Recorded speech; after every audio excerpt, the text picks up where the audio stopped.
hebben we nog een band. En die band wil graag iets speciaals doen. Ook iets speciaals voor Leeuwarden. Want Leeuwarden werd op 19 oktober jongsleden opgeschrikt door een grote brand. Een ernstige brand waarbij 15 panden verwoest raakten. En waarbij een 24-jarige student om het leven kwam. Itzhard Otte genaamd. Dat was een dramatische gebeurtenis voor Leeuwarden. En de band die hier nu zo meteen gaat optreden, die hebben één grote hit gehad. En die heet The Things We Lost in a Fire. En dus is het logisch dat ze die voor deze gelegenheid aan Itzhard zullen opdragen.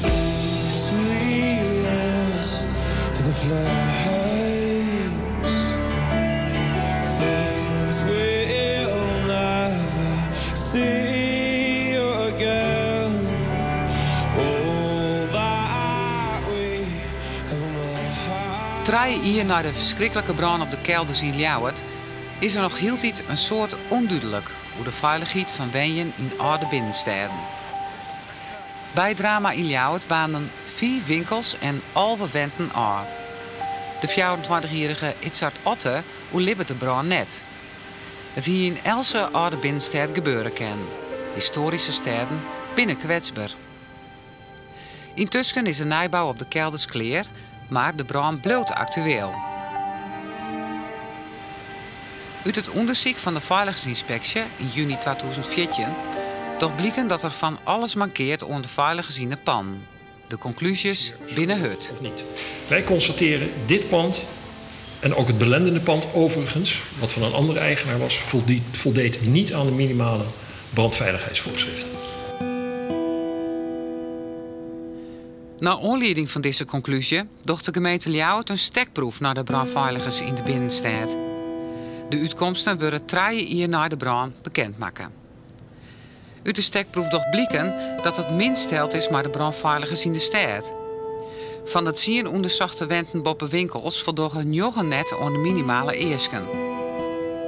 In de binnenstad binnen lietse 1000 wenten boven winkels en horeca. Zo'n deze uitkomst zo'n je zeggen dat honderden pannen net veilig binnen.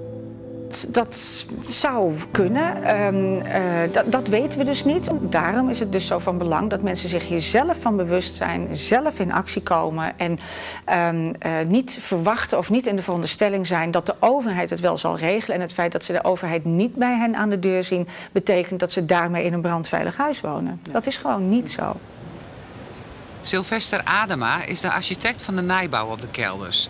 Hij had ik zwaar door de tas staan van een soort oude pan. Nou, vergeleken met voor 1500 is het beter geworden, want toen waren er houten woningscheidingen. Maar sinds ongeveer 1600 is alles in steen. Maar het is nog niet bouwbesluit. Dus ja, sommige panden zijn gewoon zo oud dat het nog zo'n beetje weggelopen is uit de middeleeuwen. En dan ben je afhankelijk van al die verbouwingen die ertussenin gezeten hebben. En zo nu en dan wordt iets gerenoveerd met een bouwvergunning en weer getoetst aan het bouwbesluit. Maar soms ook niet. Nevens de wet, verslaan in bouwbesluit 2012, binnen eigenaars en bewoners zelfs verantwoordelijk voor haar veiligers in geval van brand. Als een eigenaar net meer dan 4 appartementen verhuurt, controleert de gemeente net periodiek op brandveiligers. Ze komen in actie in geval van onveilige situaties. Nevens het bouwbesluit binnen eigenaars verantwoordelijk. Zij moeten ervoor zorgen dat een bewoner 20 minuten de tijd krijgt om te vluchten als er brand is. Itzhard hield die tijd net. Binnen een kwartier vleeg de reek terug 3 pan en hij kon net meer vluchten via de trap naar Boetenta de postritten in. Na de brand is er de schuldvraag. Het Openbaar Ministerie vervolgt de man die de brand veroorzaken. Hij wordt vrijsprutsen. De eigenaars van de verschillende pannen worden net vervolgen. De ouders van het slachtoffer starten in 2014 een artikel 12-procedure. En dwingen bij het gerechtshof aan dat de eigenaar van het pan dat het slachtoffer voelt wel vervolgen worden moet. Hij wordt nu vervolgen voor dood door schuld.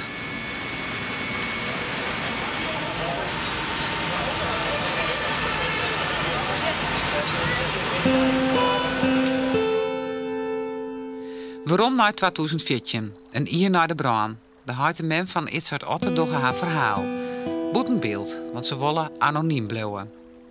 Het rapport van de veiligheidsinspectie is dan correct iepen bier. Zij binnen verbjusteren over de uitkomsten. Je hebt altijd nog de vraag, hoe kan het nou zo snel gaan? Ja. Hoe snel, hè? Dus 20 uur, dat is weer een kwartier of 4 van de melding. 4 voor jou de 6 hij meldt maar de meldkamer in Drachten. En een kwartier voor 6 weer er al helemaal geen contact meer mee. Hoe kan dat nou in zo'n korte tijd zo snel terug een gebouw gaan? Binnen jouw of treienpan gaan? Ja. Dat weer dus wel van u de vraag, hè, van hoe kan dat nou? En dan zul je dus een rapport en dan snap je het wel.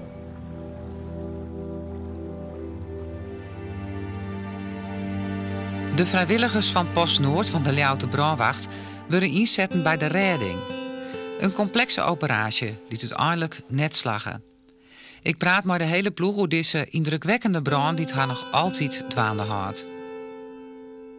De brand op de kelders wie uitzonderlijk. Het begon op de kelders 29. Een 38-jarige man uit Drachten veroorzaakte de brand. Hij wie in de weer met een wrakke gaskachel. Al gauw rint de brand uit de haan. Binnen 10 minuten zit ik de poststraat 38 vol reek.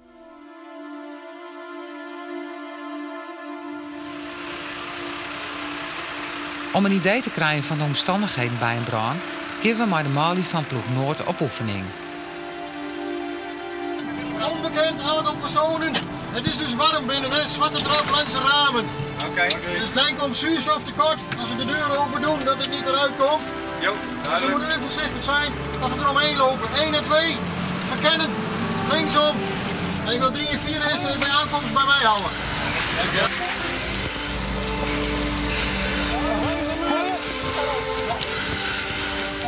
Als de door iepen gaat, komt de oefenrijk aan de boeten. 1 keer binnen, sug je neert meer.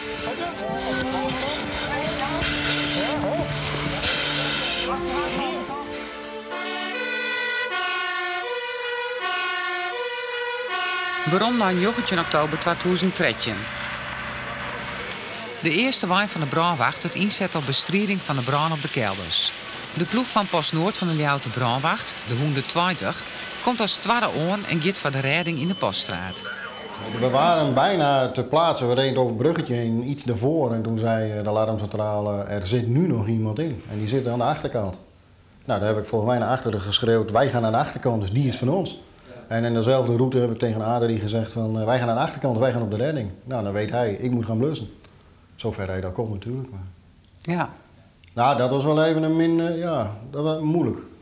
Je weet dat het oude panden zijn. Ja. En 10 keer verbouwd door de jaren heen. Er is een flinke vuurbelasting in. Het is niet een betonnen hokje wat links zit de trap en rechts zit de keuken enzovoort. Het kan heel complex zijn. Ik heb totaal geen flauw idee waar je in loopt. En jullie kwamen daar binnen? Nou, de deur open en toen kwam er gelijk al een hele muur van zwarte rook kwam naar buiten toe. Dus dan weet je, je stapt de drempel over en je ziet eigenlijk niks meer. Dus zo ga je naar binnen toe. Dus met z'n tweeën Dirk en ik, maskeren, jezelf controleren en naar binnen toe. En dan ga je, we hebben geroepen, nou we gaan linksom. En dan ga je het pand in. En het eerste wat je tegenkomt is eigenlijk een trap naar beneden toe. En dat was ook goed. We kwamen een trapje tegen en we zijn naar beneden toe gegaan. Want je gaat van beneden naar boven toe. Je wilt ook niet dat je achteraf ergens wordt ingesloten. We wisten ook niet waar de brand was in het pand. Dus dan ga je eigenlijk vanuit je basis ga je op zoek. Ja, je ziet niks. En tot op een gegeven moment eigenlijk zegt van we kunnen hier niet verder of hoeven hier niet verder, want er is hier verder niks. Toen zijn we teruggelopen, de uitgang toch nog gevonden. Ja, toen kregen we een melding van hij zit waarschijnlijk naar boven op het balkon. En zijn jullie toen ook nog dat trappetje naar boven gegaan of dat al niet meer toen? Nou, volgens mij een paar treden. Ja, een paar treden van, gemeld van we gaan nu naar boven en een paar treden naar boven toe. En toen kregen we inderdaad het bericht van waarschijnlijk zit hij op het balkon. De redding wordt verplaatst naar Boetenom. In het rapport van de Inspectie van Veiligheid en Justitie valt op dat er wisselend praat wordt over een balkon en een binnenplaats. 17:34. De meldkamer Noord-Nederland meldt aan alle eenheden dat de bewoner van poststraat 38 buiten staat op een balkon. 17:35. De ploeg van de 120 komt terug in het halletje van poststraat 38 en treft daar de trap naar boven aan. Op dat moment roept de bevelvoerder van de 120 hen naar buiten om de redding buitenom in te zetten, via een vanuit de poststraat zichtbaar balkon boven poststraat 36. De meldkamer Noord-Nederland geeft aan de 100 door dat de persoon op een binnenplaats staat en alleen te bereiken is via zijn woning. Deze mededeling leidt bij de eenheden in de poststraat niet tot wijziging van de inmiddels ingezette reddingspoging via het balkon. Ja, want dat was eigenlijk wel de spraakverwarring, hè? Dus balkon en binnenplaats. Ja, dat is uiteindelijk wel een soort van spraakverwarring geweest. Denk ik, ik weet het niet. Maar... Het woord binnenplaats is eigenlijk nooit gevallen. Nee, hij zat op dak. Hij zat echt op dak of balkon. Dat balkon of dak. Had hij zelf aangegeven, dacht ik. Ja. Dus ja. Dat is wat jullie... Dat is gewoon de informatie die jullie hadden. Want er wordt aan de 100 doorgegeven van...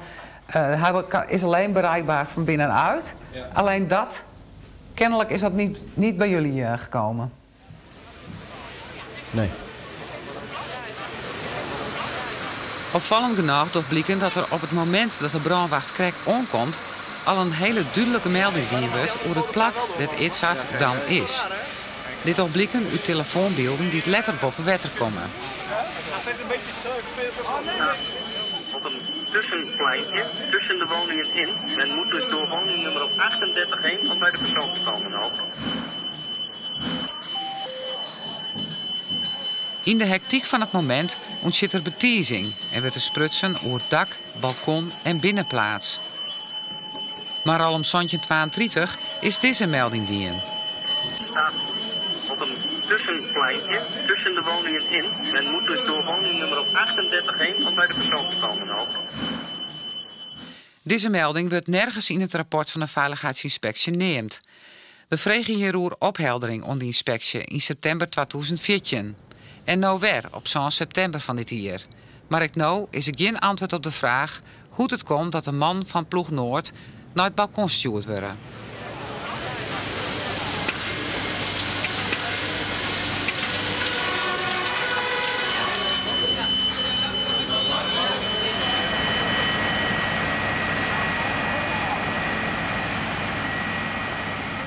Van dat moment af werd alles op alles zetten om het slachtoffer via het dak te redden. Toen kwam de ladder vrij snel, die was tenminste ik vond hem vrij snel. Ja, dan zit je op poststraat, dat loopt een beetje schuin op. Dat is, we hebben vanaf het begin dat je brandwacht leert, je moet de ladder goed opzetten. In een bepaalde hoek moet het staan en dan moet 3 treden boven het uiteindelijke punt waar je dus op wil klimmen, moet die uitsteken. De veiligheden die we met ladder lopen dan hebben. Ja, en dan zet hij de ladder op. Dan is het te kort. En dan is het te kort. Dus toen hebben we gezegd van nou jongens, hij staat mij stevig genoeg. We gaan naar boven toe. Dus dan ben ik naar boven toe gegaan als eerste. En dan kom ik op mijn balkonnetje. Nou, dat is 2 keer deze tafel. Meer was het ook niet. Die zijn we wel 4 keer langsgelopen, denk ik. Die zijn we, ja. Hij moet hier zitten. Hij moet hier zitten. Waar is hij nou? Dus toen Christian gewaarschuwd zei Christian, hij is hier niet. Hij natuurlijk, hoezo, hier is hij niet? Hij moet daar zijn. Nou ja, het is een balkonnetje, net wat ik zeg, 2 keer deze tafel. Nou, dat kan je alleen binnen 2 tellen wel bekijken. Ja, dan zeg ik, hoe is het mogelijk? Maar je verstand staat volgens mij dan even stil op dat moment. Want je denkt van, nou, als we daar zijn, dan hebben we hem. Ja. Wij hadden met z'n allen zoiets van, we kregen een bericht van, hij staat op het balkon. We hebben de ladder tegenop gezet. We gaan naar boven toe, we pikken hem op, we begeleiden hem naar beneden toe en iedereen gelukkig. Ja, dan kom je dus boven en dan zie je niks. Nee, dat was wel even een momentje van, maar waar is hij dan?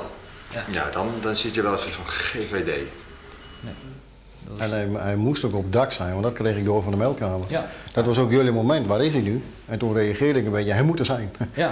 Alleen hij was dat niet, dus ja, dan maar verder. Want de meldkamer brak in. Hij staat op het dak, zeiden ze tegen ons. Dus ik zei, nou, het dakje ernaast dan. Wils de reddingsactie in volle gang is, weet Theo en Niemke Otter nog niet over wat er aan de hand is.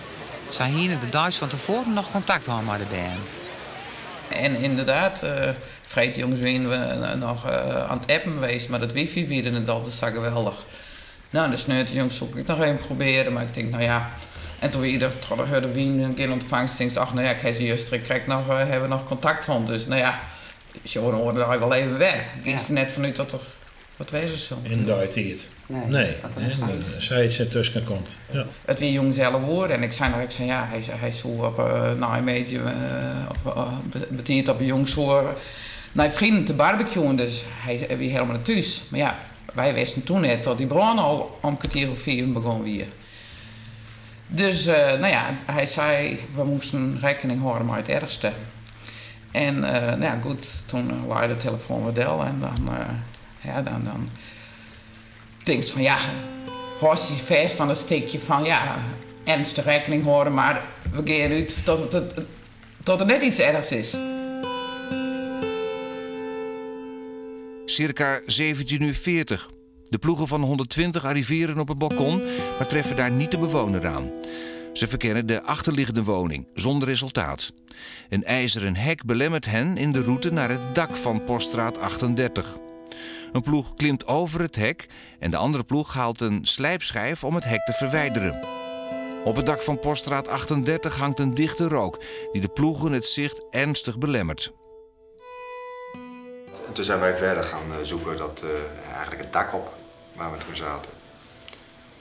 Met z'n tweeën breed gedaan, elkaar vasthouden, want wederom, daar zagen we ook weer helemaal niks. Jan jongens zouden komen, Jelle zou hun nog even waarschuwen en ik dacht van weet je wat, ik zoek even nog wat verder, ik hou de muur vast, ik ben wel veilig. Toen hield dat dak ook op. En dan wil ik zeggen, je ziet niks.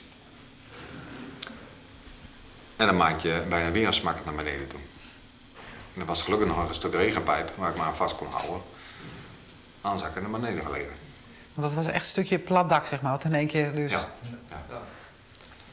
Achteraf bleek dat in de buurt te zijn van daar waar Itzhard zich in dit geval bevond.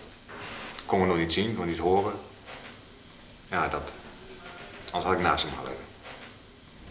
We stonden daar, Jelle en ik dan. En we bakten wel de camera bij ons. We hebben hem zien liggen. Ik heb hem dus, ja, de laatste ademhaling dus wel horen uitblazen. Je praat dan tegen hem in de hoop van, nou, laat hem alsjeblieft even gewoon horen. In ieder geval het idee dat hij niet alleen is. En dan sta je een goed 2,5 meter boven hem. En dan kan je er niet bij. En wij weten op dat moment ook niet van, nou brandt het onder hem, naast hem, voor hem. Staan we hier nog wel veilig? Hebben we het erover gehad? Ja. Op een gegeven moment hebben we het erover gehad om iemand af te laten zakken naar beneden. Maar ja, op een warmtebeeldcamera kun je niet inschatten hoe diep iets is. Dus is het 3 meter. En als het 3 meter is, waar brandt het dan? En dan ben je beneden en dan, je geeft hem niet even aan van hier heb je hem. En je moet ook weer zelf een ladder hebben om er dan uit te komen. Ja, dat zijn risico's die moet je niet willen nemen. Nee. Dus daar sta je, machteloos. Ja. En je hoort je fluit gaan en je weet dat je terug moet. Ik kan me voorstellen dat dat moment dat het allermoeilijkste was. Ja, je moet terug en goed, je overlegt dan, hè, want Dirk en Martin waren ondertussen ook. En zeggen van nou, ik moet terug, want mijn fles is leeg. En dan weet je van ik heb nog 4 minuten ademen en dan is hij echt leeg, dan is het, houdt het op. Maar goed, je moet de hele weg nog terug. Hè. Je moet langs de hekken, over het balkon, naar beneden toe. Ja, dus die tijd heb je nodig. Heb je echt nodig. En dan kom je beneden, ik stond op een ladder.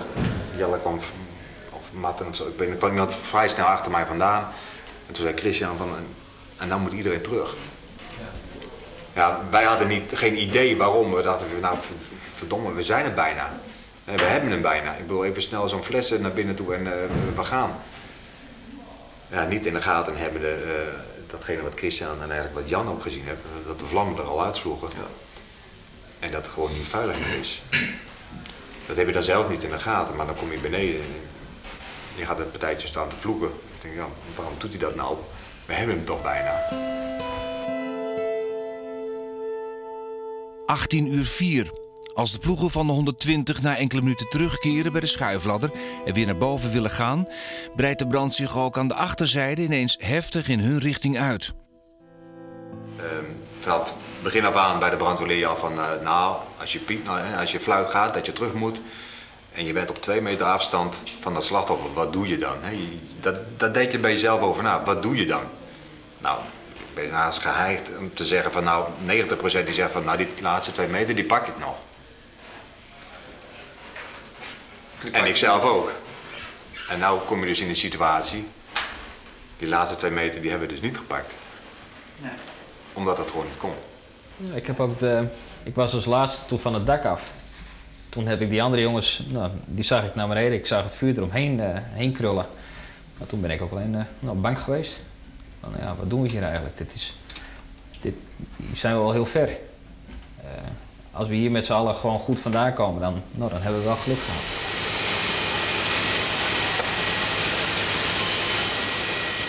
De brand rint uit de hand. Alles wordt inzet op brandbestrijding. Pas om 10 uur komen de eerste alarmerende berichten op het vakantieadres van de ouders. Om Nederlandse tijd, denk ik, goed 11 uur, waren we webbellen. En toen was het Cor Rijenga van de politie in Lauwert. En die zei dus van, er is een grote brand in Lauwert en je zoon wordt vermist. En je moet rekening houden met het ergste. We vliegen 4 uur van Bodrum en toen moesten we in Istanbul wel van 7 tot 11 moesten we daar wachten. Ja, dus dat was 4 verschrikkelijke uren. Ja, dan regels dingen. Dan ga je met zaken bezig van kist, begrafenis, crematie, dat soort dingen is dan te bespreken op zo'n moment. En heel onrealistisch. Wij wisten niks van hoe slim de brand wie, wat er precies gebeurt. We wisten alleen dat de brand weer op de kelders en iets zat weer vermist. Dat weer de mededeling van Cor Rijenga en kom zo snel mogelijk naar huis. Ja, en hoor ik helemaal het slimste. Ja, en dan hoort dan 99% hoort dan in gedachten van er is misschien nog wel iets te komen. 18:05. De 100 geeft door aan de meldkamer Noord-Nederland dat de brandweer zich teruggetrokken heeft vanwege het gevaar voor de brandweermensen en moet stoppen met de reddingspogingen. Christian heeft ook terecht, is bij iedereen langs gegaan van kun je nog door, kun je nog verder? Nou, dat vraagt hij natuurlijk niet om zonder reden. Nee. Nou, en dat vind ik zelf ook wel mooi dat we met elkaar die knop hebben omgezet en we hebben gezegd van we pakken hem. Ja. Dus de brand. Ja. En dan ga je over op blussing. Ja. De orendice werd duidelijk hoe de pan erin lezen. Een grote verwoesting over een totale breedte van 24 meter. Er werd besloten dat de malje van Post Noord het lichaam bergjes zullen. Ja, je weet van hij ligt daar nog. Hij is er nog niet weg. We wisten van een andere ploeg op een gegeven moment ook van die kon hem ook niet bereiken. Toen was het van je weet uiteindelijk hij moet er wel weg. Hij kan er niet lang blijven liggen. Inmiddels het bedrijfsop van het team hebben we ook gezegd van wat kunnen we, wat willen we, we hebben het onderling over gehad. En toen hebben we eigenlijk met z'n allen wel gezegd van wij hebben geprobeerd hem er weg te krijgen. Dus willen we het ook afmaken. Ja. Voor het gevoel is het dan toch een beetje gelukt. Ja. Toch? Ja. Het was een soort van afmaken van jullie reddingspoging eigenlijk. Ja. En dan gaat dat dan zomaar? Mag dat? Nee, daar hebben wij met de hoogste brandweerbaas die hebben dat overlegd. Het was ook een plaatsdelict eerst natuurlijk, dus dat is ook nog een politie gebeuren. Maar gelukkig heeft vanaf het begin, moeten we zeggen, de brandweerleiding enorm achter ons gestaan. En die hebben zich er ook hard voor gemaakt op hoog niveau. En die hebben daar goedkeuring voor gegeven. Dus daar waren wij heel dankbaar op. Hè, dat dat kon. Normaal mag het eigenlijk bijna niet. In dit geval hebben ze gezegd, dat willen wij ook afronden. We zitten we waren dus op Schiphol en we zijn met de auto naar Lauwert daarin. Zelf nog? Ja, En er weer wel familie op Schiphol die ze opvangen had. En nou ja, daar hebben we dus even praten. Nou, we gaan dan wel naar Lauwert, want dan willen ze zo snel mogelijk zien van hoe dat is. Want we hier nog geen contact hebben met andere mensen. En het jaar dat we die bezocht om zo snel mogelijk naar voren te komen. En dan zie je het in de auto en dan is het om 3 uur weer het nijs erop van de NOS. Van ja, het lichaam is geborgen op de kelders en dat is dan jouw zoon. Dat jij hem op de radio in de auto? Ja, dat hij weet toen weer 1 uur of zo weer gebeurd en dat het daarna op nijs weer van het lichaam is geborgen. En, dan zit het heel onrealistisch in de auto. Hoor dan Jess een verhaal en dan gaat dat over. En nou wie het dus persoonlijk zegt van het jouw zoon waarschijnlijk, die dus geborgen is terug. De brandweerploeg, die dat is ik niet redden kon. Ja. Hey, ik weet nog heel goed dat we brachten hem naar beneden. En overgedragen aan de auto. En dan sta je daar. En dan ga je zitten en dan sla je in wezen met de vuist tegen de muur aan. En dan is het wel even vloeken en tieren van binnen. Wel heel stil. We zaten daar mooi op een rijtje. Maar dan denk ik van, potverdikke, waren we zo dichtbij. En we hebben het, het is gewoon ons door de vingers heen geglipt. Zo voelt het dan. En rationeel weet je wel beter. Maar het gevoel wat daarbij komt, dat is machteloosheid. Ja.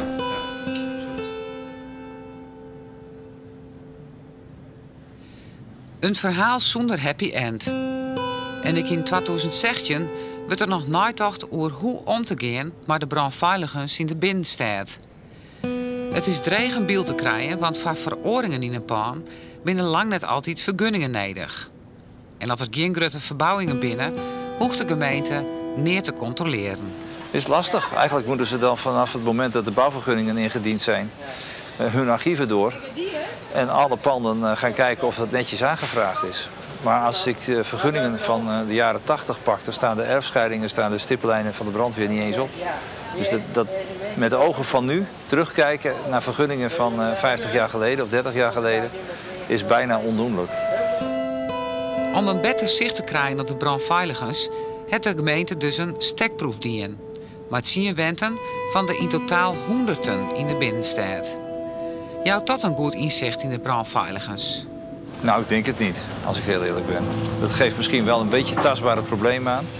Maar het is, ik denk dat het probleem aanpakken is ook misschien anders tegen de vergunningen aan te kijken. En iets minder afhankelijk te laten zijn van de bouwproductie. Maar ook gewoon regulier gaan controleren wat er staat. Dus met de gemeente zo dus actiever daarin wezen moeten eigenlijk?